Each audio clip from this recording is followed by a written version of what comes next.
today we're going to look at a couple resources as it regards to court records. And I'm standing here in front of the courthouse here in Wayne County, located in downtown Wooster. Deborah Kitko, Genealogy Librarian here at the Wayne County Public Library. This is the third of three in terms of how to use the resources here in our department as relates to our court abstracts or our court indexes. The final book we want to take a look at is this Index of Probate Court Records, Wayne County, Ohio. Part 1 covers from 1812 to 1917. Part 2 covers from 1918 to 1934. Now, we do not have all of these resources in our department. We have the probate records through about the 19-teens. If you want the later probate records, you're going to have to contact the Administration Building, Microfilmed Services, and that's located at 428 West Liberty Street here in Wooster, Ohio. So this was more or less where the other two books we've talked about gives you an abstract. This is an index only.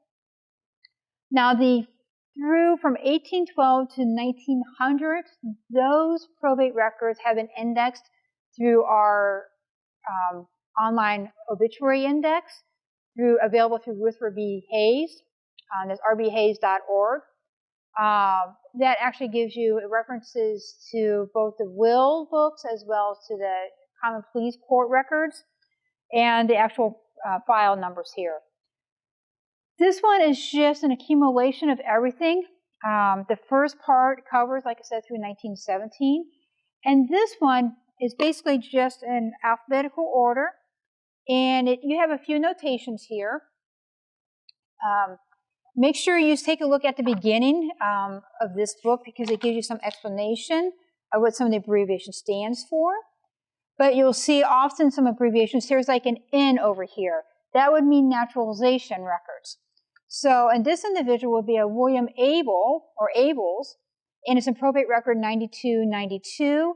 Naturalized, it shows he was born August 17, 1852 in Prussia. So if you go to the probate record 9292, you should find his immigration record there. Now, this does not make it clear whether this is actually the declaration of intention or the actual naturalization record. You'll also see a notation. Here's a G for guardianship. If you see in this column, if there's a double X, that means that there is a will that has been recorded, and there should be some other reference to it in the will book. You'll see sometimes throughout here, there's a few other notations. For example, you may find over here some possible birth dates. You may find some other file numbers. You may find, for example, that this individual died, leaving 3 children, died on May 6, 1907, Sugar Creek Township. This is not complete for every single one of them. This is sort of like an abbreviated it's sort of like an abstract, but very shortened abstract, just giving you the really basic information. And the second part of this book picks up where this one left off. And sometimes in our department we have it all in one book like this. Other times we have it in 2 books. One book goes through 1917, and then we have a second book that goes from 1918 to 1934. The second part of the book is organized the same way. And but this one just goes through, the later numbers.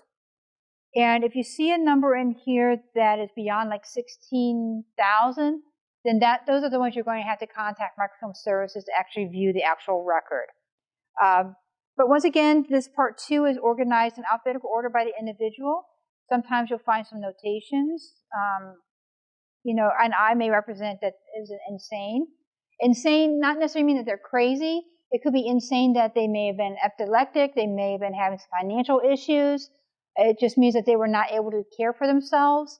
And once again, like I mentioned in one of the previous episodes, you want to make sure that you be familiar with the terms contemporary to the times of doing research. So today when you hear the name insane, you think of something different than what may have been back in the 1800s. It's sort of like a catch-all phrase.